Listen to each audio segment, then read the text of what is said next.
चलो आज चलते हैं हमारी अर्थ पर 3.5 बिलियन ईयर्स पहले। 3.5 बिलियन ईयर्स पहले हमारी अर्थ के ऊपर ना तो कोई ह्यूमन बींग्स थे, ना ही कोई एनिमल्स और ना ही कोई प्लांट्स। उस वक्त बस लाइफ स्टार्ट हो रही थी। तो आपको क्या लगता है, जब लाइफ स्टार्ट हो रही थी अर्थ पे, तब जो सबसे पहला लिविंग सेल था, क्या वो सिंपल था या वो बहुत कॉम्प्लेक्स था? यस, ऑब्वियसली वो सिंपल ही था। एक और सिंपल सा क्वेश्चन मैं आपसे पूछती हूँ, क्या जो सबसे पहला लिविंग सेल बना वो छोटा था साइज में या फिर बहुत बड़ा था? ऑब्वियसली छोटा था।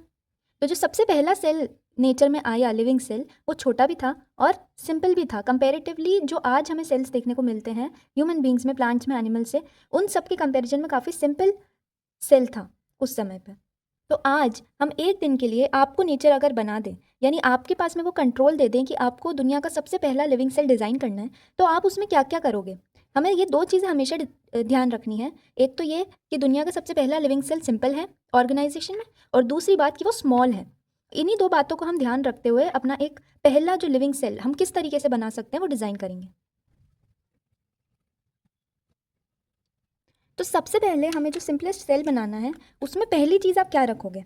सबसे पहले तो हम चाहेंगे कि जो हमारी सेल है वो बाहर के एनवायरनमेंट से सेपरेटेड रहे, राइट? तो उसके लिए हम क्या बना देंगे, एक मेम्ब्रेन।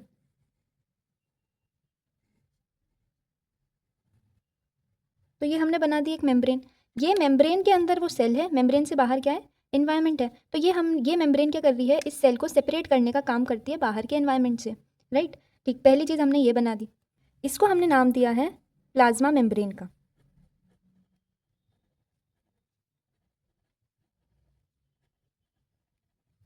ठीक है, इसका मेन काम क्या हो जाएगा, कुछ भी चीज़ अगर बाहर से अंदर आनी है और अंदर से बाहर जानी है तो वो कौन रेगुलेट करेगा? यही प्लाज्मा मेम्ब्रेन रेगुलेट करेगी। हमें ये बात समझ में आ गई है। अब आप बताओ कि जैसे हमारे पास में जो सेल्स हैं, हमारे पास में 36 ट्रिलियन सेल्स हैं हमारी ह्यूमन बॉडी में। अब इसमें से अगर एक सेल मर भी जाता है तो क्या आप मर जाते हो पूरे? नहीं मरते हो आप तो अलाइव रहते हो ना। लेकिन ये जो बैक्टीरियल सेल है, इसके पास में तो एक ही सेल है। तो इसको क्या बस एक लेयर से काम चल जाएगा? जैसे प्लाज्मा मेम्ब्रेन हमारे पास भी है, लेकिन क्या इसका काम सिर्फ और सिर्फ एक ही मेम्ब्रेन से चल जाएगा? नहीं चलेगा ऑब्वियसली, राइट? तो इसको एक और लेयर चाहिए जो कि इसको प्रोटेक्ट करने का क्या काम करेगी।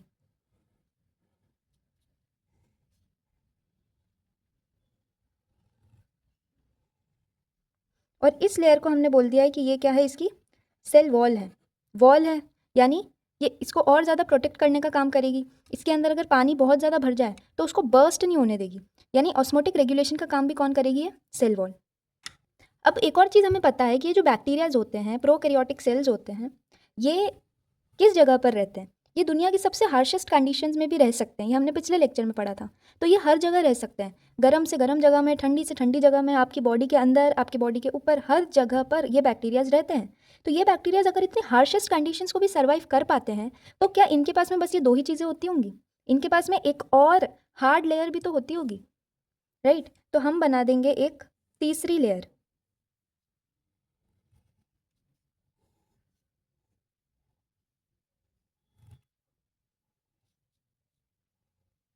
तो हमने ये तीसरी लेयर बना दी है जिसको हम बोल रहे हैं ग्लाइकोकैलिक्स। तो अब ये तीन लेयर हो गई हैं जिनका कि मेन काम है, अगर ओवरऑल हम देखें तो इनका मेन काम है सेल को प्रोटेक्ट करके रखने का, राइट? इन तीनों को साथ में हम बोल देते हैं कि ये है सेल एनवेलप। सेल एनवेलप यानी एनवेलप क्या करता है, किसी भी चीज़ को कवर करने का काम करता है। वैसे ही सेल एनवेलप इस पूरी सेल को क्या करता है, कवर करने का काम करता है। इसका मेन काम क्या होता है, सेल को प्रोटेक्ट करके रखना, इसका मेन काम है सेल एनवेलप का। उसके अलावा हम पर्टिकुलर काम देखें तो वो हमने अभी समझा है। ग्लाइकोकैलिक्स सबसे आउटर मोस्ट लेयर है, उसके अंदर लेयर है ये सेल वॉल, और उसके सबसे अंदर है प्लाज्मा मेम्ब्रेन। तो ये जो ग्लाइकोकैलिक्स है, इसका मेन काम क्या है, ये सेल की सबसे आउटर मोस्ट लेयर है तो सेल को प्रोटेक्ट करेगा। सेल वॉल का मेन काम क्या है कि ऑस्मोटिक बर्स्टिंग को प्रिवेंट करता है, सेल को एकदम बर्स्ट नहीं होने देता। प्लाज्मा मेम्ब्रेन का काम क्या है, ये सिलेक्टिवली परमिएबल मेम्ब्रेन है। कोई भी चीज़ सेल के अंदर सेल से बाहर जाना चाहे तो उसको प्लाज्मा मेम्ब्रेन को क्रॉस करना पड़ता है। अब ये जो ग्लाइकोकैलिक्स है, इसके पास में दो लेयर्स हो सकती हैं। एक तो है इसके पास में या तो स्लाइम लेयर हो जाए, या फिर इसके पास में हो कैप्सूल, कैप्सूल लेयर। अब स्लाइम आप सबने देखी है, जो छोटे बच्चे जो स्लाइम से खेलते हैं, स्लाइम कैसी होती है, थिन होती है, थिन होती है, बहुत ज़्यादा स्ट्रॉन्ग या बहुत ज़्यादा टफ नहीं होती है। वहीं कैप्सूल होता है टफ। तो ये टफ लेयर होती है, ये थिक होती है। ये ज़्यादा स्ट्रॉन्ग होती है कंपेरेटिवली, राइट। तो ग्लाइकोकैलिक्स दो अलग अलग तरह के हो सकते हैं, दोनों में से कुछ भी हो सकता है बैक्टीरिया के ऊपर, या तो स्लाइम लेयर हो सकती है या फिर कैप्सूल लेयर हो सकती है। अच्छा, तो हम जो बना रहे हैं simplest living cell on earth, उसमें हमने ये 3 उसको लेयर ऑफ प्रोटेक्शन दे दी है कि अब वो बचा हुआ रहे, राइट। अब इसके बाद में ये अंदर क्या पूरा खाली रहेगा? सेल के अंदर, सेल के अंदर भी कुछ तो होता होगा ना। तो सेल के अंदर हमको ये बहुत अच्छे से पता है कि कुछ तो ऐसी चीज़ होगी जो कि इस पूरी सेल को इंस्ट्रक्शन देने का काम करती है कि कौन सा काम कैसे करना है, राइट। जैसे हमारे अंदर भी कुछ तो ऐसी चीज़ है जो कि हर चीज़ बताती है पूरी सेल को कि कौन सा काम कैसे करना है, कब करना है, किस तरह से करना है। तो वैसे ही बैक्टीरिया की सेल में भी होती होगी। उसी को हम क्या बोलते हैं? डीएनए। तो ये है हमारे पास डीएनए। तो बैक्टीरिया के पास में डीएनए है। ये डीएनए क्या करेगा? सारी इन्फॉर्मेशन इसके अंदर स्टोर रहती है, यही डिसाइड करता है कि कौन सा काम सेल के अंदर किस तरीके से करना है, ठीक है। क्या इस डीएनए को प्रोटेक्शन की ज़रूरत है? हाँ, ज़रूरत तो है, लेकिन क्योंकि हम क्या बना रहे हैं? Simplest living cell. और हमने शुरू में बोला था हमें 2 चीज़ें जो ध्यान रखनी है वो क्या है कि एक तो ये सेल छोटा है और दूसरा ये सेल सिंपल है। तो छोटा है, इसमें अगर हमने बहुत सारी मेम्ब्रेन बना दी, हर चीज़ के आसपास मेम्ब्रेन बना दी, तो इसके पास में इतनी जगह ही नहीं है कि इतनी सारी मेम्ब्रेन्स को रख सके। और दूसरी बात ये, हमें कैसा बनाना है? सिंपल बनाना है। तो हम डीएनए के आसपास कोई मेम्ब्रेन इसमें नहीं रखेंगे क्योंकि ये साइज़ में छोटा है। हम बोल सकते हैं कि इसके पास में कोई ट्रू न्यूक्लियस प्रेजेंट नहीं है। ट्रू न्यूक्लियस का मतलब है कि जो न्यूक्लियस को सेपरेट करे बाकी के एनवायरनमेंट से, बाकी के साइटोप्लाज्म से, पर यहाँ पर ऐसा कुछ भी नहीं है, राइट। अब ये तो हमें समझ में आ गया कि डीएनए का मेन काम क्या है। डीएनए के पास में है पूरी इन्फॉर्मेशन, डीएनए के पास में पूरी इन्फॉर्मेशन है कि कौन सा काम सेल के अंदर कैसे होना है। लेकिन क्या ये डीएनए खुद ही सारे काम परफॉर्म कर लेता है? जैसे बहुत सारे काम होते हैं सेल के अंदर, क्या वो सारे काम ये डीएनए खुद ही परफॉर्म कर लेगा? नहीं करेगा। ये डीएनए सिर्फ और सिर्फ स्टोर कर सकता है इन्फॉर्मेशन को, कुछ भी काम परफॉर्म नहीं कर सकता। तो जो भी काम करने हैं सेल में, उसके लिए हमारे पास में अलग से क्या आते हैं? ऑर्गेनेल्स। तो ये जो डीएनए है, ये इन ऑर्गेनेल्स को बताता है कि एग्जैक्टली क्या करना है, ठीक है। जैसे कि बैक्टीरिया ने कुछ भी खाया, राइट। तो अब बैक्टीरिया ने कुछ भी खा लिया है, अब उसको प्रोटीन बनाना है। कुछ भी फूड से एनर्जी लेनी है, प्रोटीन बनाना है, फूड को स्टोर करना है, तो ये सारे काम डीएनए खुद नहीं करता, ये सारे काम डीएनए करवाता है ऑर्गेनेल से। ये बताता है इन ऑर्गेनेल्स को कि कौन सा काम कैसे करना है। तो हमारे पास में एक काम तो क्या है? प्रोटीन का, कि सेल में बनाना है प्रोटीन, राइट। तो ये प्रोटीन डीएनए बनवाता है किसी ऑर्गेनेल से। किस ऑर्गेनेल से बनवाता है? राइबोसोम से। तो यहाँ पर हम बोल रहे हैं कि राइबोसोम का काम क्या है? प्रोटीन को बनाना। हम लिख सकते हैं प्रोटीन सिंथेसिस इस राइबोसोम का काम है, ठीक है। अब डीएनए इसको बताएगा कैसे कि प्रोटीन बनाना कैसे? क्या डीएनए खुद चलकर आ सकता है इसके पास? नहीं आ सकता है। तो डीएनए को कुछ तो भेजना पड़ेगा इसके पास में जो कि ये बता दे इस राइबोसोम को कि काम करना कैसे। तो डीएनए भेजता है एमआरएनए। यहाँ पर एम का मतलब है मैसेंजर। मैसेंजर नाम से समझ में आ रहा है कि मैसेज को लेकर जाएगा, डीएनए से मैसेज को लेकर जाएगा राइबोसोम में। कौन सा मैसेज? की प्रोटीन कैसे बनाना है। अब राइबोसोम उस मैसेज को यूज़ करके प्रोटीन बना लेता है। इसको आप ऐसे समझ सकते हैं कि जैसे एक स्कूल है, उस स्कूल के पास में एक बहुत मोटी बुक रखी हुई है, एक पूरी मोटी मैनुअल जैसी है, जिसमें ये सब कुछ लिखा हुआ है कि स्कूल में कौन सा काम कैसे होना चाहिए, कौन सी चीज़ कहाँ पर रखी है, सब कुछ उस एक बुक के अंदर लिखा हुआ है। लेकिन वो बहुत मोटी बुक है, बहुत पुरानी बुक है। अब अगर किसी को कुछ भी थोड़ा सा भी काम है तो वो उस बुक में लिखा हुआ है कि कैसे करना है। तो अब वो व्यक्ति आएगा प्रिंसिपल के पास में और बोलेगा कि मुझे ये बुक में से ये चीज़ चाहिए। तो प्रिंसिपल को क्या करना चाहिए? क्या वो पूरी की पूरी इतनी मोटी बुक दे दे उस व्यक्ति को कि ये लो ये पूरी बुक, इसमें से आपको जो चाहिए वो आप ले लेना? फिर कोई दूसरा व्यक्ति आएगा तो उसको पूरी बुक दे देंगे? ऐसा नहीं कर सकते, क्योंकि उसमें रिस्क है, क्योंकि वो बुक हमारे लिए बहुत ज़्यादा काम की है। वैसे ही ये डीएनए हमारे लिए बहुत ज़्यादा काम का है। तो किसी को भी अगर कुछ भी चाहिए तो हम पूरा डीएनए एज इट इज़ कहीं भी इधर उधर नहीं कर सकते। डीएनए बहुत बड़ा होता है सेल के कंपेरिजन में। तो इसलिए हम क्या करते हैं, जैसे अभी जो हमने एग्जाम्पल लिया उसमें हम ये कर सकते हैं कि जिस पेज पर वो काम लिखा है, जो आपको काम करवाना है, जिस पेज पे वो काम लिखा है, उस पेज की फ़ोटोकॉपी करा के आपको दे दी जाए कि ये फ़ोटोकॉपी आप ले जाओ। ऐसा हम कर सकते हैं, उसमें हमारे मेन जो बुक है उसको कुछ नुकसान नहीं होगा। वही चीज़ हम यहाँ पे करते हैं। हम पूरा डीएनए तो नहीं दे सकते हर ऑर्गेनेल को, या पूरे डीएनए को इधर से उधर नहीं कर सकते, लेकिन इसके थ्रू एक मैसेज ज़रूर सेंड कर सकते हैं जो कि उस ऑर्गेनेल के पास में जाएगा और वो काम करवाएगा। तो डीएनए से एमआरएनए जाता है, यानी मैसेंजर आरएनए, जो कि जाकर इस राइबोसोम को बताता है कि प्रोटीन कैसे बनाना है, और फिर राइबोसोम प्रोटीन को बनाता है। थोड़ा सा समझते हैं कि राइबोसोम एग्जैक्टली प्रोटीन को बना कैसे रहा है। तो राइबोसोम का स्ट्रक्चर कुछ इस तरह का होता है। इसके पास में 2 सब यूनिट्स हैं। जैसे एक टॉपिक होता है उसमें 2 सब टॉपिक्स होते हैं, राइट। सब टॉपिक मतलब आपको पता है, वैसे यहाँ पर है सब यूनिट्स। तो एक राइबोसोम में 2 सब यूनिट होती हैं।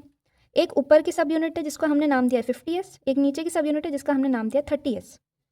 ठीक है, इसमें S क्या है ये अभी हम लोग समझते हैं, पर उसके पहले ये समझते हैं कि प्रोटीन एग्जैक्टली सिंथेसाइज हो कैसे रहा है। तो ये जो mRNA, हमने कहा कि DNA के से क्या निकला है, mRNA मैसेज लेकर कि प्रोटीन कैसे बनाना है। ये mRNA आता है राइबोसोम के पास में। अब राइबोसोम में हो क्या रहा है, राइबोसोम में एक 50S है और एक 30S है। तो ये जो 30S है यहाँ पर से आएगा ये mRNA मैसेज लेकर कि प्रोटीन कैसे बनाना है। ये इस मैसेज को करेगा डिकोड करना, यानी आप एक तरीके से बोल सकते हैं कि 30S का काम है कि ये उसको समझेगा, और ऊपर वाले जो 50S है उसको समझाएगा। 50S क्या करेगा, अलग अलग अमीनो एसिड्स को जोड़ते जाएगा। अमीनो एसिड्स क्या होते हैं, अगर आप प्रोटीन को बहुत छोटे छोटे माइन्यूट पार्टिकल्स में ब्रेक कर दो, सबसे छोटा जो पार्टिकल हो सकता है वो है अमीनो एसिड। तो ये बहुत सारे अमीनो एसिड को जोड़कर उसकी चेन बनाता है, उसको हम ओवरऑल क्या बोलते हैं कि प्रोटीन है। तो इस तरह से ये 2 सब यूनिट्स काम करती हैं। एक बार फिर से समझते हैं, डीएनए हर जगह नहीं जा सकता, तो डीएनए भेज देता है एमआरएनए को। एमआरएनए राइबोसोम के पास में आता है, राइबोसोम में भी किसके पास आता है, ये 30S वाली जो सब यूनिट है उसके पास आता है। ये उसको बताता है और फिर ये डिकोड करके 50S को बताएगा, और 50S क्या करेगा, अमीनो एसिड को जोड़कर प्रोटीन बनाएगा। समझ में आया।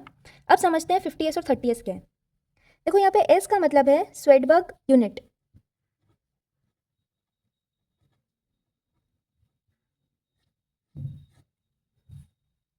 ये बस एक तरह की यूनिट है जो कि ये बताती है कि सेडिमेंटेशन रेट कितना ज़्यादा है या कितना कम है किसी का भी। जैसे किसी भी चीज़ को अगर हम बहुत हाई स्पीड पर रोटेट करें, बहुत हाई स्पीड पर रोटेट करें सेंट्रीफ्यूगेशन के थ्रू, सेंट्रीफ्यूज में अगर हम ये काम करें और हम देखें कि कौन सा पार्टिकल कितनी जल्दी नीचे सेटल हो रहा है, तो उससे हमें पता चल सकता है इसका सेडिमेंटेशन रेट क्या है, राइट। तो जैसे ये मान लेते हैं एक सेंट्रीफ्यूज है, इसके अंदर हमने ये राइबोसोम को रखा, ठीक है, और इसको हमने रोटेट करा, बहुत हाई स्पीड पर रोटेट करा। बहुत हाई स्पीड पर रोटेट करने पर हम देखते हैं कि कितनी जल्दी सेटल होता है नीचे। तो हमें इस राइबोसोम का जो प्रोकैरियोटिक सेल है इसका हमें समझ में आया है कि स्वेडबर्ग यूनिट है 70S। ठीक है, जितना ज़्यादा आपका स्वेडबर्ग यूनिट आता है, जितना ज़्यादा ये नंबर आता है, उतना ही ज़्यादा आपका सेडिमेंटेशन का रेट है। सेडिमेंटेशन का रेट किसका ज़्यादा होगा, जो ज़्यादा कॉम्प्लेक्स होगा, ज़्यादा भारी होगा, राइट। तो प्रोकैरियोटिक सेल का ये होता है 70S, और यूकैरियोटिक में होता है 80S।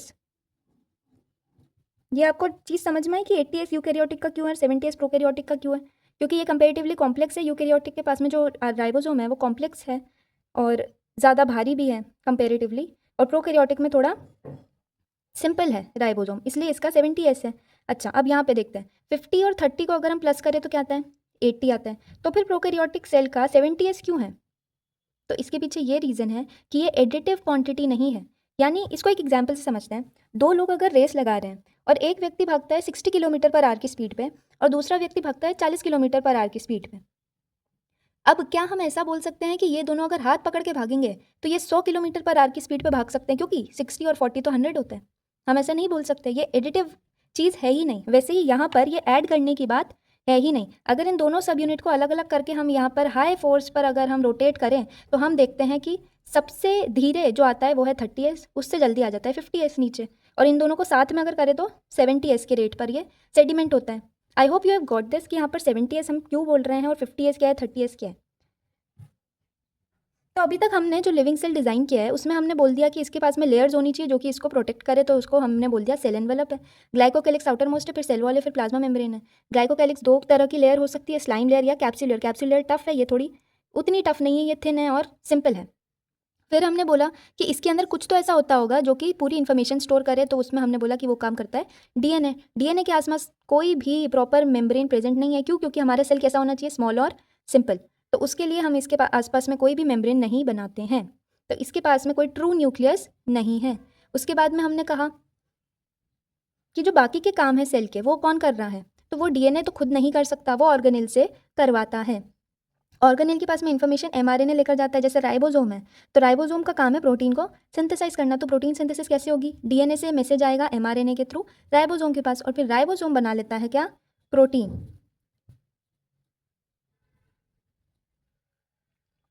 ये कैसे होता है, एमआरएनए जब मैसेज लेकर आता है तो 30S का काम है कि वो उस मैसेज को डिकोड करे, कोडोन जो भी है, और 50S को ये बताए। मैं आपको बहुत सिंपल वर्ड्स में समझा रही हूँ कि हमारा 50% वाला फेज़ है। जैसा आपको पता है कि हम 50-30-20 रूल के हिसाब से पढ़ते हैं, तो 50% में हम यानी बेसिक्स, हम फाउंडेशन बना रहे हैं, तो इसलिए मैं इन तरह की टर्म्स का यूज़ कर रही हूँ। तो इसने डिकोड करके 50S को बता दिया, 50S ने अमीनो एसिड्स को जोड़ के क्या बना लिया, प्रोटीन। समझ में आया कि प्रोटीन कैसे बना। एस क्या है यहाँ पे, स्वेडबर्ग यूनिट है। प्रोकैरियोटिक सेल में अगर राइबोसोम पूछा जाए कौन सा होता है तो 70S, और यूकैरियोटिक में 80S। 70S क्यों है, क्योंकि कंपेरेटिवली सिंपल है, ये ज़्यादा कॉम्प्लेक्स है। इसको अलग अलग अगर हम सेडिमेंटेशन का रेट देखें तो ये सबसे धीरे धीरे सेडिमेंट होगा, जो 30S वाला सब यूनिट है उससे जल्दी होगा 50S, और इन दोनों को साथ में करें तो 70S। इसलिए 50 और 30 को प्लस करने पर यूँ तो 80 होता है, लेकिन यहाँ पर 70S है। तो ये चीज़ें तो हमें समझ में आ गई कि प्रोटीन ऐसे बन रहा है, लेकिन खाना एग्जैक्टली आ कहाँ से रहा है, बैक्टीरिया के अंदर। तो बैक्टीरिया को अगर कुछ भी खाने की चीज़ चाहिए तो उसको हो सकता है एक जगह से दूसरी जगह जाना पड़े। तो बैक्टीरिया, सारे बैक्टीरिया मोटाइल नहीं होते हैं। मोटाइल का मतलब है एबिलिटी टू मूव, यानी एक जगह से दूसरी जगह पर जा सके। लेकिन जो बैक्टीरिया एक जगह से दूसरी जगह जा सकते हैं उनको हम बोलते हैं मोटाइल, जो नहीं जा सकते उनको हम बोलते हैं नॉन मोटाइल। तो अब अगर बैक्टीरिया जा रहा है एक जगह से दूसरी जगह पर तो कैसे जाता है? क्या बैक्टीरिया के पास में पैर होते हैं? नहीं होते। तो क्या बैक्टीरिया के पास पंख होते हैं? पंख भी नहीं होते। तो फिर बैक्टीरिया जा कैसे रहा है? तो बैक्टीरिया के पास में होता है एक फ्लैजिला। ये है फ्लैजिला, जिसकी मदद से बैक्टीरिया एक जगह से दूसरी जगह पर जाता है। अब बैक्टीरिया पहुंच तो गया एक जगह से दूसरी जगह, इसको जाना था फूड के लिए या कोई हार्मफुल सब्सटेंस है तो उससे दूर भागना था, तो उसका काम ये फ्लैजिला कर देता है। लेकिन अब अगर इसको इस फ्लैजिला से ये पहुंच तो गया, अब मान लेते हैं यहाँ पर कोई फूड है, तो फूड को इनगल्फ करेगा कैसे? क्या बस जाएगा और उसके अंदर आ जाएगा फूड अपने आप? नहीं, उसको फूड से अटैच होना पड़ेगा। तो फूड से अटैच होने के लिए कुछ और सरफेस पे अपेंडेजेस प्रेजेंट होते हैं बैक्टीरिया के। इन अपेंडेजेस को हम बोलते हैं क्या?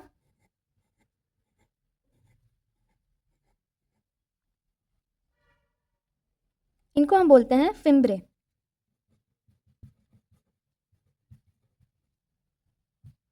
तो फिम्ब्रे का काम क्या है कि वो अटैच होने में हेल्प करते हैं। फ्लैजिला का काम क्या है कि वो मूवमेंट को प्रोवाइड करता है। इसके अलावा एक और चीज़ होती है, वो है पिलाए। तो पिलाए थोड़े कम होते हैं नंबर में अगर हम फ्लैजिला के साथ कंपेयर करें। इनका भी एक काम तो अटैचमेंट का ही होता है और दूसरा काम होता है डीएनए कॉन्जुगेशन का।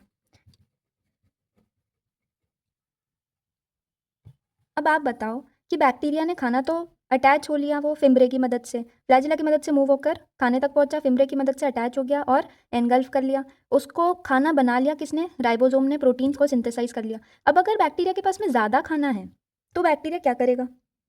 जैसे हमारी बॉडी में अगर ज़्यादा हम खा लेते हैं तो क्या होता है, वो फैट के फॉर्म में स्टोर हो जाता है, और जब कभी हम आगे खाना ना खाएं तब वो फैट से हमें एनर्जी मिलती है, राइट। तो वैसे ही यहाँ पर बैक्टीरिया कुछ ऑर्गेनेल रखता है अपने पास में, जिनको कि कहा जाता है इंक्लूजन बॉडीज। इन इंक्लूजन बॉडीज का क्या काम है? इन इंक्लूजन बॉडीज का काम है कि ये जो भी एक्स्ट्रा न्यूट्रिशन है, जो भी एक्स्ट्रा न्यूट्रिशन है उसको स्टोर करके रखें। अब ये जो एक्स्ट्रा न्यूट्रिशन है इंक्लूजन बॉडीज का, ये अलग अलग ग्रैन्यूल्स के फॉर्म में स्टोर करता है। यानी एक हो सकता है जैसे फॉस्फेट ग्रैन्यूल्स। अब फॉस्फेट ग्रैन्यूल्स किस लिए यूज़ होंगे? डीएनए बनाने में या आरएनए बनाने के लिए ये यूज़ होंगे। एक होता है साइनोफिशियन ग्रैन्यूल्स, ये भी न्यूट्रिशन को होल्ड करते हैं, जो कि हेल्प करता है आगे जब भी फूड ना मिले उस वक्त। एक होते हैं ग्लाइकोजन ग्रैन्यूल्स, जो कि जब ग्लूकोज चाहिए होता है तब यूज़ में आते हैं। तो हमने ये कुछ चीज़ें समझी अभी तक। लेयर्स चाहिए, ऊपर अटैचमेंट के लिए कुछ चाहिए, डीएनए कॉन्जुगेशन के लिए, मूवमेंट के लिए, प्रोटीन को बनाने के लिए, इन्फॉर्मेशन को स्टोर करने के लिए, और एक्स्ट्रा न्यूट्रिशन को रखने के लिए। अब मेरे को एक बात बताओ, अगर ये बैक्टीरिया, हमने कहा कि ये हर जगह रह सकते हैं बैक्टीरिया, राइट। तो अगर ये रहते हैं मान लो पानी के अंदर, और ये है फोटोसिंथेटिक बैक्टीरिया। फोटोसिंथेटिक बैक्टीरिया यानी जो फोटोसिंथेसिस करें, फोटोसिंथेटिक बैक्टीरिया यानी जो फोटोसिंथेसिस करें, यानी फोटोसिंथेसिस करके अपना खाना बनाएं। तो वो क्या करेंगे? अगर वो पानी में बहुत अंदर चले जाते हैं तो वो फोटोसिंथेसिस कर ही नहीं पाएंगे, क्योंकि उनको सनलाइट मिल ही नहीं पाएगी, तो वो बच ही नहीं पाएंगे। तो उसके लिए हमारे बैक्टीरिया में एक और चीज़ होती है और वो है गैस वैक्यूल। ये गैस वैक्यूल नाम से समझ में आ रहा है, इसके अंदर गैस भरी होती है। उसकी वजह से बैक्टीरिया कैसा हो जाता है, हल्का हो जाता है, जिससे वो वाटर के सरफेस पे आ जाता है और अपना फोटोसिंथेसिस कर लेता है। तो फोटोसिंथेटिक बैक्टीरिया के अंदर हमें एक चीज़ और देखने को मिलती है, वो है गैस वैक्यूल्स। अब ये सारे ऑर्गेनेल्स जिसके अंदर हैं, ये एक जो सेमी फ्लूइड मैट्रिक्स हमें दिखता है इसके अंदर, जिसके अंदर ये सारे सेल्यूलर रिएक्शंस और एक्टिविटीज़ होती हैं, उसको हम बोलते हैं साइटोप्लाज्म। ये सारे काम करने के लिए सेल को एनर्जी तो लगती है। सेल को अगर प्रोटीन बनाना है तो एनर्जी चाहिए, न्यूट्रिशन स्टोर करना है, न्यूट्रिशन को यूज़ करना है तो भी उसके लिए एनर्जी चाहिए, ऊपर होना है एनर्जी चाहिए, फ्लैजिला से मूवमेंट करना है एनर्जी चाहिए, सेल वॉल बनाना है, प्लाज्मा मेम्ब्रेन बनाना है, ग्लाइकोकैलिक्स की लेयर बनानी, हर चीज़ के लिए क्या चाहिए, एनर्जी चाहिए। तो एनर्जी आ कहाँ से रही है? देखो अभी हमने कहा कि ये कैसा है, सिंपल है और स्मॉल है। जैसे हमारे पास में आप बचपन से पढ़ते आ रहे हो, mitochondria is the powerhouse of the cell, यानी माइटोकॉन्ड्रिया के अंदर एटीपी बनती है जो कि एनर्जी करेंसी है सेल की। तो हमारे अंदर तो माइटोकॉन्ड्रिया है, लेकिन माइटोकॉन्ड्रिया एक बहुत कॉम्प्लेक्स ऑर्गेनेल है, तो क्या इसके अंदर माइटोकॉन्ड्रिया होगा? नहीं होगा। हमारे अंदर एंडोप्लाज्मिक रेटिक्यूलम भी है, क्या इसके पास होगा? नहीं होगा। इसके पास में तो न्यूक्लियस की ही मेम्ब्रेन नहीं है, तो बाकी कोई भी जो ऐसे बहुत मेम्ब्रेन वाले स्ट्रक्चर्स है, कॉम्प्लेक्स स्ट्रक्चर्स है, वो तो इसके पास हो ही नहीं सकते। तो फिर आखिर ये एनर्जी बनाता कहाँ से है? एनर्जी आखिर आ कहाँ से रही है? जब माइटोकॉन्ड्रिया नहीं है तो एनर्जी कहाँ से आती है? प्लाज्मा मेम्ब्रेन से। देखो हमारे पास में, मतलब बैक्टीरिया के पास में जो प्लाज्मा मेम्ब्रेन है, इसके अंदर कुछ इनफोल्डिंग्स है। जैसे मान लेते हैं नॉर्मली प्लाज्मा मेम्ब्रेन ऐसी दिखती है, लेकिन इसके अंदर कुछ इनफोल्डिंग्स हो गई हैं, इस तरह से फोल्ड हो गई है प्लाज्मा मेम्ब्रेन, इस तरह से फोल्ड हो गई है। इसका क्या हो गया, सरफेस एरिया अब बढ़ गया है, सरफेस एरिया बढ़ गया है। यहाँ पर ही बनते हैं एटीपी, यहाँ पर ही एटीपी बन जाता है। और राइबोसोम भी जो होते हैं वो प्लाज्मा मेम्ब्रेन के पास में हमें ज़्यादा दिखते हैं, क्योंकि प्रोटीन की ज़रूरत यहाँ पर ज़्यादा है और यहाँ पर से बाहर भी अगर भेजना है तो आसान होगा, तो इसलिए राइबोसोम भी हमें प्लाज्मा मेम्ब्रेन के आसपास दिखते हैं। और एटीपी भी कहाँ पे बनता है, इस प्लाज्मा मेम्ब्रेन पर ही बनता है। ये जो इन फोल्डिंग्स हो गए हैं प्लाज्मा मेम्ब्रेन की, इन्हें हम कहते हैं क्या, मीजोजोम्स। तो मीजोजोम्स कोई बहुत कॉम्प्लेक्स बात नहीं है, ये प्लाज्मा मेम्ब्रेन ही है। प्लाज्मा मेम्ब्रेन को ही जब ऐसे इनफोल्ड कर दिया है तब हम बोल देते हैं कि ये क्या हो गया, मीजोजोम्स। मीजोजोम्स की वजह से क्या हो गया, सरफेस एरिया बढ़ गया है, एटीपी यहीं पर बनता है। डीएनए का डुप्लीकेशन, डीएनए का डिवीजन, सब कुछ मीजोजोम्स में ही होता है। तो अगर ये बैक्टीरिया हमारे अंदर आ जाते हैं और हम इनको मारने के लिए एंटीबायोटिक ले लेते हैं, और अगर ये मर जाएंगे तो फिर ऐसे तो ये सर्वाइव ही नहीं कर पाएंगे, राइट? तो इसके लिए इनके अंदर होता है एक प्लाज्मिड।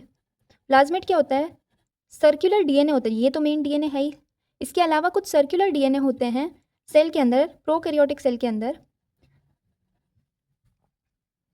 जिसका कि काम क्या होता है कि ये बैक्टीरिया को एंटीबायोटिक से बचाने का काम करता है। ये एंटीबायोटिक रेजिस्टेंट बना देता है, यानी अब आप एंटीबायोटिक खाओगे भी, एंटीबायोटिक क्या होता है, एंटी मतलब होता है अगेंस्ट, बायोटिक मतलब कोई भी लिविंग ऑर्गेनिज्म, पर्टिकुलरली बैक्टीरिया।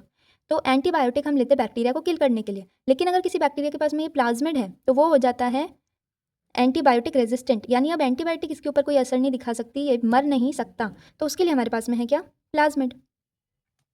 तो यहाँ पर हमने हमारी पूरी जो सिंपलेस्ट लिविंग सेल हो सकती है अर्थ के ऊपर वो डिज़ाइन कर ली है। हमने क्या क्या समझा इसमें कि स्मॉल और सिंपल होगी, सबसे पहली जो सेल बनी होगी, इसको हमें क्या करना है, बाहर के एनवायरनमेंट से सेपरेट करना है। तो उसके लिए हमने बनाई यहाँ पर एक लेयर, एक लेयर से तो कुछ भी नहीं हो पाएगा, तो इसके लिए हमने दूसरी लेयर भी बनाई, सेल वॉल, जो कि इसको बर्स्ट करने में भी प्रिवेंट करे, बर्स्ट भी ना होने दे सेल को। फिर हमने एक और लेयर बनाई, क्योंकि हार्शेस्ट कंडीशन में रहते हैं तो हमें और प्रोटेक्शन चाहिए, और ये एक ही तो सेल है इसके पास, हमारे पास बहुत सारी सेल्स हैं, इसके पास एक ही सेल है, तो उसको तो प्रॉपरली हमें प्रोटेक्टेड रखना है। तो उसके लिए हमारे पास में 3 लेयर आ गई, ग्लाइकोकैलिक्स, सेल वॉल और प्लाज्मा मेम्ब्रेन। साथ में हम इनको बोलते हैं सेल एनवेलप। ग्लाइकोकैलिक्स 2 लेयर हो सकती है, स्लाइम लेयर और capsule layer. Capsule layer thick और टफ है, ये थोड़ी थिन है। जो सेमी फ्लूइड मैट्रिक्स इसके अंदर फिल्ड है उसको हम बोलते हैं साइटोप्लाज्म, जिसके अंदर एक्टिविटीज़ होती हैं, जिसके अंदर ऑर्गेनेल्स हैं। प्लाज्मिड क्या है, सर्कुलर डीएनए है जो कि एंटीबायोटिक रेजिस्टेंट बना देता है बैक्टीरिया को। डीएनए ही मेन वो चीज़ है जिसके अंदर इन्फॉर्मेशन स्टोर रहती है, लेकिन डीएनए खुद सारे काम नहीं कर सकता, इसलिए वो ऑर्गेनेल से काम करवाता है। डीएनए एमआरएनए को सेंड करता है ऑर्गेनेल्स के पास में, जिससे कि फिर वो काम होता है। राइबोसोम का काम क्या है, प्रोटीन सिंथेसिस। राइबोसोम के पास 2 सब यूनिट है, 50S और 30S। एमआरएनए जब आता है 30S के पास में तो इसको डिकोड करके 50S को बताता है, 50S अमीनो एसिड को जोड़ के प्रोटीन बनाता है। तो डीएनए से एमआरएनए, एमआरएनए से राइबोसोम और राइबोसोम से प्रोटीन। यहाँ पर एस का मतलब है स्वेडबर्ग यूनिट। प्रोकैरियोटिक में ये है 70S, यूकैरियोटिक में 80S, क्योंकि यूकैरियोट्स थोड़े से कॉम्प्लेक्स होते हैं, लार्ज होते हैं, प्रोकैरियोट सिंपल है।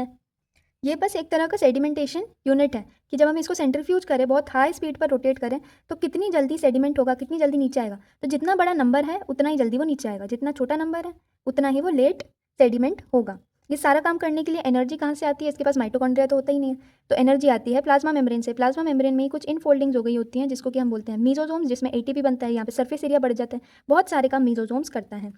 इंक्लूजन बॉडीज़ क्या होते हैं? जो भी एक्स्ट्रा न्यूट्रिशन है सेल के पास में, वो कहाँ पर रखेगा? इंक्लूजन बॉडीज़ में, ताकि जब उसको ज़रूरत पड़े तब वो इसको यूज़ कर पाए। 3 अलग अलग ग्रैन्यूल्स के फॉर्म में रख सकता है, फॉस्फेट ग्रैन्यूल्स, साइनोफिशियन ग्रैन्यूल्स और ग्लाइकोजन। फॉस्फेट डीएनए आरएनए के लिए, साइनोफिशियन कुछ बेसिक न्यूट्रिशन के लिए और ग्लाइकोजन ग्लूकोज के लिए। गैस वैक्यूल की होता है फोटोसिंथेटिक बैक्टीरिया में, ताकि ये उसको हल्का बना दे और ये सरफेस पर आ जाए ताकि फोटोसिंथेसिस कर सके। फिर है फ्लैजिला। फ्लैजिला का काम क्या है? Movement.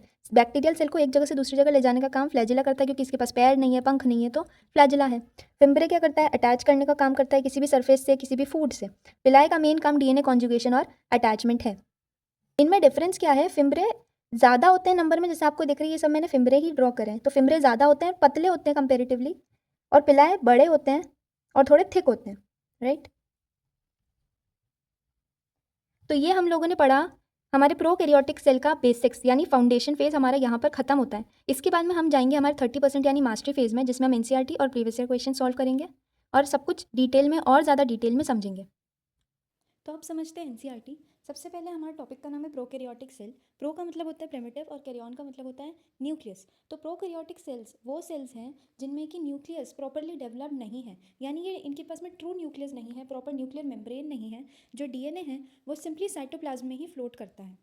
The prokaryotic cells are represented by bacteria, blue-green algae, mycoplasma and pleuropneumonia-like organism। यहाँ पर हमें एनसीईआरटी बोल रही है कि प्रोकैरियोटिक सेल्स के क्या क्या एग्जाम्पल्स हैं।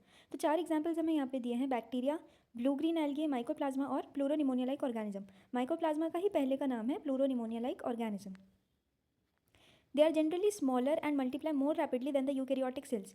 प्रोकैरियोटिक सेल्स को अगर हम यूकैरियोट से कंपेयर करें तो ये साइज़ में थोड़े छोटे होते हैं और ज़्यादा जल्दी मल्टीप्लाई करते हैं, यानी ज़्यादा जल्दी रिप्रोड्यूस कर पाते हैं। इसके पीछे ये रीज़न है कि ये सिंपल ऑर्गेनाइजेशन है इनका, कुछ बहुत कॉम्प्लेक्स नहीं है, आसानी से ये डिवाइड कर सकते हैं, आसानी से इनका डीएनए डुप्लीकेशन, डीएनए डिवीजन हो सकता है। दे में very greatly in shape and size. अलग अलग शेप और साइज हो सकते हैं प्रोकैरियोटिक सेल्स के। जैसे the 4 basic shapes of bacteria are bacillus, coccus, vibrio and spirillum. ये 4 बेसिक शेप्स हैं बैक्टीरिया के। सबसे पहले बैसिलस जो कि रॉड लाइक है, फिर है कोकस यानी जो स्फेरिकल शेप का है, फिर विब्रियो जो कॉमा शेप्ड है, और फिर स्पाइरलम जो कि स्पाइरल शेप का है। इसको एक बार फिर से समझते हैं। हमने बोला कि प्रोकैरियोटिक सेल्स के 4 एग्जाम्पल्स हैं। सबसे पहले है bacteria, blue green algae, mycoplasma और प्लूरोनिमोनिया लाइक ऑर्गेनिज्म। ये स्मॉलर होते हैं और जल्दी रैपिडली डिवाइड करते हैं यूकैरियोट्स के कंपैरिजन में। इनका शेप और साइज़ काफ़ी अलग अलग हो सकता है। 4 बेसिक शेप बैक्टीरिया के हमें यहाँ पर बताए हैं: बैसिलस जो कि है rod like, कोकस spherical, vibrio comma shaped और स्पाइरलम जो कि स्पाइरल शेप का होता है। The organization of the prokaryotic cell is fundamentally similar even though prokaryotes exhibit a wide variety of shapes and functions। इसका मतलब यह है कि हालांकि प्रोकैरियोट्स में अलग अलग शेप और साइज हो सकते हैं, फंक्शंस भी अलग अलग हो सकते हैं, लेकिन उनका जो बेसिक ऑर्गेनाइजेशन है, यानी जो बेसिक सेल का स्ट्रक्चर है, वो सेम ही होता है। तो भले ही बैसिलस है, कोकस है, विब्रियो है, स्पाइरलम है, सब अलग अलग दिखते हैं, लेकिन उसके बाद में भी सबका जो बेसिक स्ट्रक्चर है वो एक जैसा है। क्या बेसिक स्ट्रक्चर है वो हम लोग अभी आगे पढ़ेंगे। All prokaryotes have a cell wall surrounding the cell membrane except in mycoplasma. सारे प्रोकैरियोट्स में क्या होता है? एक सेल मेम्ब्रेन होती है, उसके ऊपर एक सेल वॉल होती है, और उस सेल वॉल के ऊपर एक ग्लाइकोकैलिक्स की लेयर होती है। लेकिन सेल वॉल की लेयर किस में नहीं होती है? माइकोप्लाज्मा में। माइकोप्लाज्मा में कोई सेल वॉल प्रेजेंट नहीं है। The semi fluid matrix filling the cell is the cytoplasm. जो सेमी फ्लूइड मैट्रिक्स है जो कि सेल के अंदर होता है, जिसके ऊपर सारे ऑर्गेनेल्स होते हैं, जिसके अंदर सेल्यूलर एक्टिविटीज़ होती है, उसको हम बोलते हैं cytoplasm. There is no well defined nucleus. ये चीज़ हमने सबसे स्टार्टिंग में पढ़ी कि इनके पास में कोई प्रॉपर न्यूक्लियस नहीं है। डीएनए है लेकिन कोई प्रॉपर न्यूक्लियस नहीं है जो कि डीएनए को अपने अंदर एनक्लोज करके रख रहा है। The genetic material is basically naked, यानी डीएनए के आसपास कोई मेम्ब्रेन नहीं है, इसलिए हम बोल रहे हैं कि जेनेटिक मटेरियल नेकेड है। Not enveloped by a nuclear membrane, क्योंकि कोई प्रॉपर न्यूक्लियर मेम्ब्रेन यहाँ पर नहीं है। In addition to the genomic DNA, the single chromosome और the circular DNA, many bacteria have small circular DNA outside the genomic DNA. यानी जो normally जो डीएनए जो हमने पढ़ा था कि नॉर्मली जो डीएनए है मेन, उसके अलावा भी कुछ सर्कुलर डीएनए हमारे सेल में, बैक्टीरियल सेल में प्रेजेंट होते हैं, जिनको कि हम क्या कहते हैं?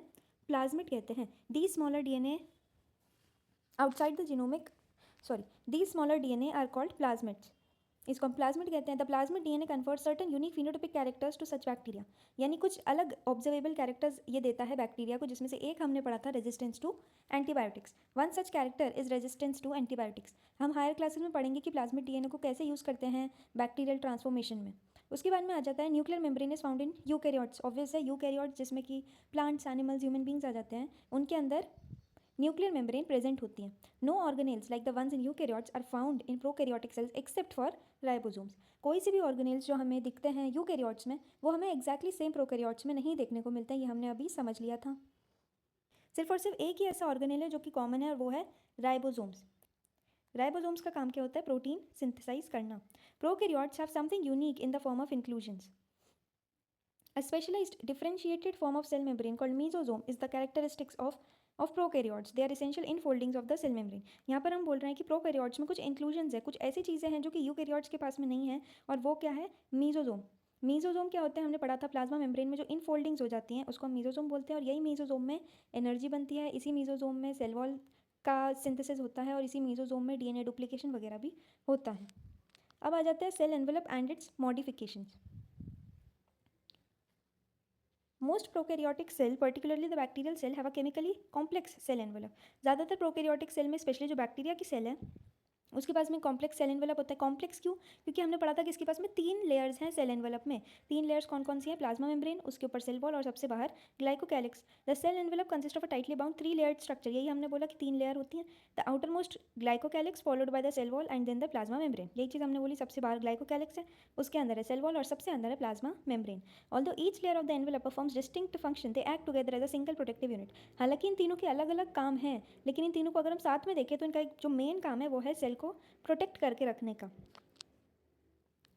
Bacteria can be classified into 2 groups on the basis of the differences in the cell envelopes and the manner in which they respond to the staining procedures developed by Graham.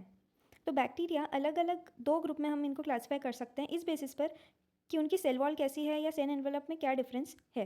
तो इसको हमने 2 बोला है, एक है ग्राम पॉजिटिव बैक्टीरिया और दूसरा हो सकता है ग्राम नेगेटिव बैक्टीरिया। अब ये क्या होता है इसको हम डिटेल में बिल्कुल बेसिक से समझते हैं। तो देखो, जो बैक्टीरिया होता है नॉर्मली बैक्टीरिया होता है ट्रांसपेरेंट। अगर आप पानी के अंदर बैक्टीरिया को देखो तो वो आपको ट्रांसपेरेंट दिखेगा, उसका रिफ्रैक्टिव इंडेक्स पानी के जितना ही है। तो क्योंकि वो पानी में पानी जैसा ही दिख रहा है, कोई डिफरेंस नहीं है, इसीलिए हम करते हैं बैक्टीरिया को स्टेन। स्टेन करने का क्या मतलब है? उसको कोई कलर दे देना जिस वजह से वो अलग दिखे बाकी के एनवायरनमेंट से। तो हम बैक्टीरिया को स्टेन करते हैं ताकि वो अलग दिख सके। अब स्टेनिंग के अलग अलग प्रोसीजर्स हो सकते हैं, अलग अलग टेक्निक्स हो सकती है, उसमें से एक प्रोसीजर या एक टेक्निक है ग्राम स्टेनिंग की। अब नाम से समझ में आ रहा है, ग्राम स्टेनिंग बनाई है जिस साइंटिस्ट ने, उनका नाम है ग्राम। तो इन्होंने क्या बताया है कि आप 2 तरह के बैक्टीरिया को डिफरेंशिएट कर सकते हो, ग्राम पॉजिटिव और ग्राम नेगेटिव। तो अब इसको हम कैसे डिफरेंशिएट करेंगे? सबसे पहले हम जो सेल्स ले रहे हैं बैक्टीरिया की, उनके ऊपर लगाते हैं एक स्टेन। स्टेन मतलब मैंने अभी आपको बताया, हम उन पर कोई कलर लगा रहे हैं, तो वो है क्रिस्टल वॉयलेट। नाम से समझ में आ रहा है कि ये कौन सा कलर दे देगा? वॉयलेट कलर दे देगा बैक्टीरिया को। तो सारे बैक्टीरिया वॉयलेट कलर के हो जाएंगे। अब एक बार ये हो गए, फिर हम उनको क्या करते हैं, 2 मिनट तक रखते हैं और फिर वॉश कर लेते हैं। फिर हम उसमें लगाते हैं एक मॉर्डेंट आयोडीन, उसकी वजह से ये और ज़्यादा इंटेंसिफाई हो जाएगा कलर, यानी वॉयलेट तो ऑलरेडी डार्क कलर ही होता है, पर अब ये और ज़्यादा डार्क हो जाएगा। उसके बाद में हम उसको भी वापस से पानी से थोड़ी देर रख के वॉश कर देते हैं। अब हम लगाते हैं उस पर एल्कोहल। एल्कोहल या इथेनॉल, इससे क्या होगा? जो सेल वॉल है बैक्टीरिया की, उसमें हो जाएंगे होल्स या फिर पेनिट्रेशन हो जाएगा। अब जब बैक्टीरिया की जो सेल वॉल है उसके अंदर होल हो जाएंगे, तो हम उसको भी वापस से पानी से वॉश कर लेंगे एल्कोहल को, और उसके बाद में हम उसमें एक और दूसरा स्टेन लगाएंगे जो कि है सैफरनिन, जो कि होता है पिंक कलर का। पिंक कलर का हम ये स्टेन लगाएंगे और उसके बाद में हम माइक्रोस्कोप में देखेंगे कि क्या होगा। अब देखो, यहाँ पे 2 चीज़ें हैं। एक तो ये जो एल्कोहल है, ये जो पेनिट्रेट कर रहा है, ये जो होल्स बना रहा है, ये किस सेल वॉल में बनाएगा? जो थिक है या फिर जो थिन है? ऑब्वियस सी बात है, जो सेल वॉल थिन है उसमें आसानी से आप एल्कोहल की मदद से होल्स बना सकते हो, लेकिन जो थिक सेल वॉल है जिस बैक्टीरिया में, उसमें ऐसा नहीं हो सकता है। तो यहाँ पर हम बोल रहे हैं कि जिसके अंदर पेनिट्रेट कर गया एल्कोहल और जिसके अंदर होल्स बन गए, वो हो जाएंगे ग्राम नेगेटिव, क्योंकि उसके अंदर होल्स बन गए हैं। अब एक बार जब आपने एल्कोहल लगा दिया और उसके बाद में वॉश किया, तो पानी के साथ में जो अंदर क्रिस्टल वॉयलेट था वो भी निकल जाएगा स्टेन, तो अब वो बिल्कुल कलरलेस हो जाएंगे। और अब जब आप सैफरनिन लगाओगे तो उनके ऊपर वो पिंक कलर दिखेगा। लेकिन जिनकी थिक सेल वॉल है, जिनके अंदर एक बार जिनके अंदर एक बार क्रिस्टल वॉयलेट स्टेन लग गया है, अब एल्कोहल लगाने से वो क्रिस्टल वॉयलेट स्टेन निकला ही नहीं। तो अगर वो स्टेन निकला ही नहीं तो दूसरा स्टेन उन पर लगेगा ही नहीं। तो इससे हम डिफ्रेंशिएट कर सकते हैं ग्राम पॉजिटिव और ग्राम नेगेटिव बैक्टीरिया में। इसके बाद में हमें लिखा है यहाँ पे, glycocalyx differs in composition and thickness among different bacteria. Glycocalyx glycocalyx की कंपोजिशन और थिकनेस, यानी कंपोजिशन यानी किस चीज़ से बना है, और थिकनेस यानी वो कितना थिक है या कितना थिन है, वो अलग अलग बैक्टीरिया में अलग हो सकती है। कुछ में ये स्लाइम लेयर हो सकती है और कुछ में कैप्सूल की टफ लेयर हो सकती है। It could be a loose sheath called the slime layer in some, while in others it may be thick and tough called the capsule. The cell wall determines the shape of the cell and provides a strong structural support to prevent the bacterium from bursting or collapsing. ये चीज़ हमने पढ़ी थी। Cell wall क्या determine कर रहा है? Shape determine करता है सेल की, उसको एज इट इज सेल का शेप बना के रखने में हेल्प करता है। एक स्ट्रॉन्ग स्ट्रक्चरल सपोर्ट देता है, जैसे हमारी बोन्स हमें एक स्ट्रॉन्ग स्ट्रक्चरल सपोर्ट देती हैं, वैसे यहाँ पर सेल वॉल दे रहा है। To prevent the bacterium from bursting और कोलैप्सिंग, किसी भी रीज़न से ये सेल को बर्स्ट होने से या कोलैप्स होने से बचाती है। The cell membrane is selectively permeable in nature. Selectively permeable यानी सबको अपने थ्रू आने नहीं देगी। सेल सिलेक्टिवली परमिएबल का ये मतलब है कि सिर्फ और सिर्फ कुछ ही substances cell wall plasma membrane के अंदर और प्लाज्मा मेम्ब्रेन से बाहर जा सकते हैं। And interacts with the outside world. This membrane is similar structurally to that of the eukaryotes. Plasma membrane जैसी यूकैरियोट्स में होती है वैसे ही कुछ मिलती जुलती प्रोकैरियोट्स में होती है। A special membranous structure is the mesosome, which is formed by the extension of plasma membrane into the cell. ये हमने पढ़ा था कि जो प्लाज्मा मेम्ब्रेन के इनफोल्डिंग्स हैं उसी को हम बोलते हैं mesosome. These extensions are in the form of vesicles, tubules and lamellae. Vesicles यानी सर्कुलर स्ट्रक्चर्स की फॉर्म में, ट्यूब्यूल्स यानी ट्यूब्स के फॉर्म में, और लैमेले यानी थिन शीट्स के फॉर्म में हमें ये मेम्ब्रेन मिलते हैं, मीजोजोम्स मिलते हैं। They help in cell wall formation, DNA replication and distribution to daughter cells. ये चीज़ें हमने पढ़ी थी कि ये बहुत सारे काम करता है मीजोजोम, डीएनए का रेप्लिकेशन, डिस्ट्रीब्यूशन। इसके अलावा they also help in respiration secretion process to increase the surface area of the plasma membrane and enzymatic content. इसके अलावा रेस्पिरेशन में, रेस्पिरेशन का मतलब क्या होता है यहाँ पे? एनर्जी बनाना। ऑक्सीजन का यूज़ करके एनर्जी बनाने का काम भी मीजोजोम करता है। कुछ भी अगर सिक्रीट करना है तो वो भी मीजोजोम में हो जाता है। और सर्फेस एरिया क्योंकि यहाँ पर बढ़ जाता है तो यहाँ पर एंजाइमेटिक कंटेंट यानी एंजाइम की कुछ भी प्रोसेस या एक्टिविटी है तो वो भी यहाँ पर हो सकती है। In some prokaryotes like the cyanobacteria there are other membranous extensions into the cytoplasm called chromatophores which contain pigments. कुछ दूसरे प्रोकैरियोट्स जो हैं जैसे कि साइनोबैक्टीरिया, जिसको कि हम ब्लू ग्रीन एल्गे भी बोलते हैं, उनके अंदर कुछ और एक्सटेंशंस भी होते हैं साइटोप्लाज्म में, जिसको कि कहा जाता है क्रोमेटोफोर्स, जिसके अंदर कुछ पिगमेंट्स होते हैं। क्रोमा मतलब होता है colour. Next is bacterial cells में भी मोटाइल और नॉन मोटाइल, यानी एक जगह से दूसरी जगह मूव कर भी सकते हैं और नहीं भी कर सकते हैं। अगर मोटाइल है, if motile, they have thin filamentous extensions from their cell wall called flagella. अगर वो मोटाइल है तो उनके पास में थिन फिलामेंटस एक्सटेंशंस होते हैं सेल वॉल से, जिसको कि फ्लैजिला कहा जाता है। इसका स्ट्रक्चर हमने देखा था। Bacteria show arrange in the number and arrangement of flagella. अलग अलग नंबर में, अलग अलग अरेंजमेंट में फ्लैजिला हो सकते हैं, ऐसा ज़रूरी नहीं है कि एक ही फ्लैजिला हो, राइट। फिर है bacterial flagellum is composed of 3 parts, filament, hook and basal body. Filament कौन सा पार्ट होता है फ्लैजिला का? जो हमें दिखता है, विप लाइक स्ट्रक्चर जो हमें दिख रहा है बाहर से, वो है फिलामेंट। हुक क्या है? जो पोर्शन फ्लैजिला को सेल वॉल से कनेक्ट कर रहा है वो हुक है, और जो सेल वॉल के अंदर जो पोर्शन अटैच्ड है वो है basal body. The filament is the longest portion and extends from the cell surface to the outside. Filament उसका सबसे लॉन्गेस्ट पोर्शन होता है जो कि सेल सरफेस पर से बाहर की तरफ हमें दिखता है। Besides flagella, pili and fimbriae are also surface structures of the bacteria but do not play a role in motility. Pili और फिम्ब्रे भी होते हैं लेकिन वो मूव करने में हेल्प नहीं करते हैं, उनका दूसरा काम है। The pili are elongated tubular structure made of special protein. The fimbriae are small bristle like fibres sprouting out of the cell. In some bacteria they are known to help attach the bacteria to rocks in streams and also to host tissues. तो पिलाई और fimbriae का क्या काम है? पिलाई comparatively longer होते हैं और फिम्ब्रे शॉर्ट होते हैं। फिम्ब्रे का प्राइमरी काम होता है कि वो सेल को अटैच होने में हेल्प करता है। पिलाई भी अटैच होने में हेल्प करता है लेकिन उसके साथ साथ डीएनए कॉन्जुगेशन भी एक काम है पिलाई का। फिर है ribosomes and inclusion bodies. In prokaryotes ribosomes are associated with the plasma membrane of the cell, यानी राइबोसोम्स कहाँ पर होता है? प्लाज्मा मेम्ब्रेन में होता है। यूकैरियोट्स में, यानी हम हमारी बात करें तो हमारे अंदर राइबोसोम्स प्रेजेंट होते हैं एंडोप्लाज्मिक रेटिक्यूलम में, लेकिन यहाँ पर राइबोसोम प्रेजेंट है प्लाज्मा मेम्ब्रेन में। They are about 15 nanometre to 20 nanometre in size and are made up of 2 subunits 50s and 30s units which when present together form 70s prokaryotic ribosomes. ये चीज़ हमने बोली थी। इनका size होता है 50 नैनोमीटर से 20 नैनोमीटर तक, और इनमें 2 सब यूनिट है 50s और 30s। ये साथ में मिलकर 70s बना लेते हैं। एस का मतलब है Svedberg constant. Ribosomes are the site of protein synthesis. Ribosome में प्रोटीन बनता है। सेवरल राइबोसोम में attach to single mRNA and form a chain called polyribosomes और पॉलीसोम्स। पॉली का मतलब होता है मेनी, और राइबोसोम तो हमें पता ही है जिसमें प्रोटीन बनता है, या जोम का मतलब भी यहाँ पे राइबोसोम से ही है।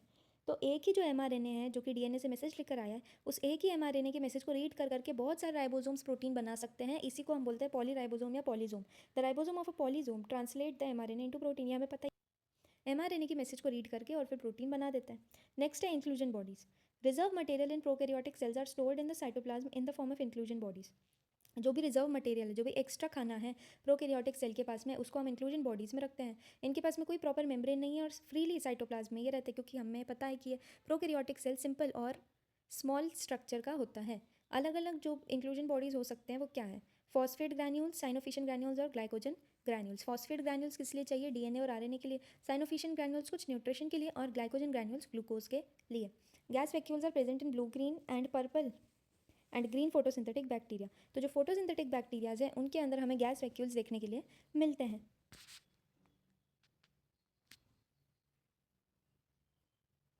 तो यहाँ पर हमने पूरी एनसीईआरटी समझ ली है। अब हम कुछ प्रीवियस ईयर क्वेश्चंस देखते हैं जो कि इस टॉपिक में से आए हैं। तो अब एक एक करके हम सारे प्रीवियस ईयर क्वेश्चंस देखेंगे और उनके आंसर्स को डिस्कस करेंगे। हमने 26 सालों के क्वेश्चंस लिए हैं 2000 से 2026 तक। सबसे पहला क्वेश्चन है, which of the following are characteristics of prokaryotic cells. ये अभी अभी रीनीट में आया हुआ है 2026 में। तो क्या क्या कैरेक्टरिस्टिक्स हैं प्रोकैरियोटिक सेल की? सबसे पहला है, ribosomes are made of 50s and 30s subunits. They can have plasmids, they contain mesosomes, they have peroxisomes. इसमें से सही आंसर है option a is the right answer here, क्योंकि राइबोसोम 50s और 30s सब यूनिट के बने हैं। इनके पास में प्लाज्मिड भी होते हैं और इनके पास मीजोसोम्स भी होते हैं। नेक्स्ट क्वेश्चन देखते हैं, non membrane bound cell organelles found in both prokaryotic cell and eukaryotic cells are. ये भी हमने डिस्कस किया था और ये नीट 2026 में ही आया हुआ क्वेश्चन है। इसका आंसर है ribosomes. A specialized membranous structure in a prokaryotic cell which helps in cell wall formation, DNA replication and respiration is। ये नीट 2025 में आया है और इसका आंसर है mesosomes. Mesosome in a cell is membrane bound vesicular structure, chain of mini ribosome attached to a single mRNA, special structures formed by extension of plasma membrane या फिर medium sized chromosome। Correct answer है c, special structures formed by extensions of plasma membrane. यहाँ पे दो statements दिए हुए हैं bacteria के अंदर। In bacteria the mesosomes are formed by the extensions of plasma membrane. Statement second है, the mesosomes in bacteria help in DNA replication and cell wall formation.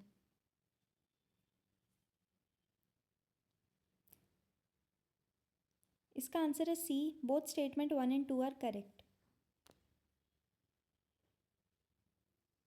Next, which of the following structures is not found in a prokaryotic cell? Mesosomes, nuclear envelope, ribosome या फिर plasma membrane? इसका answer है nuclear envelope.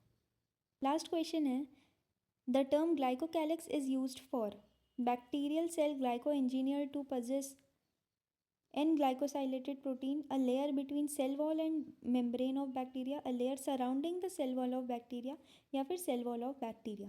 इसका answer आप लोग नीचे comment section में लिखेंगे।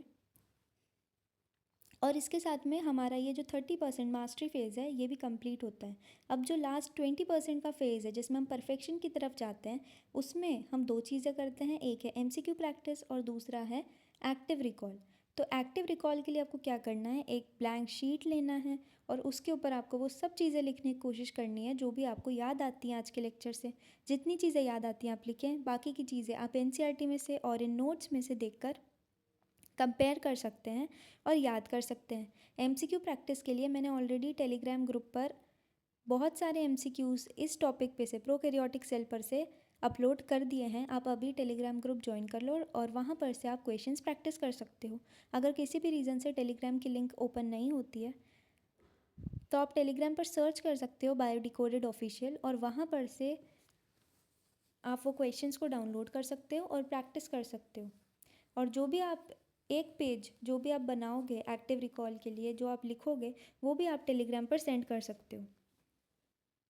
तो इस क्वेश्चन का आंसर आप नीचे कमेंट सेक्शन में ज़रूर लिखो। Thank you.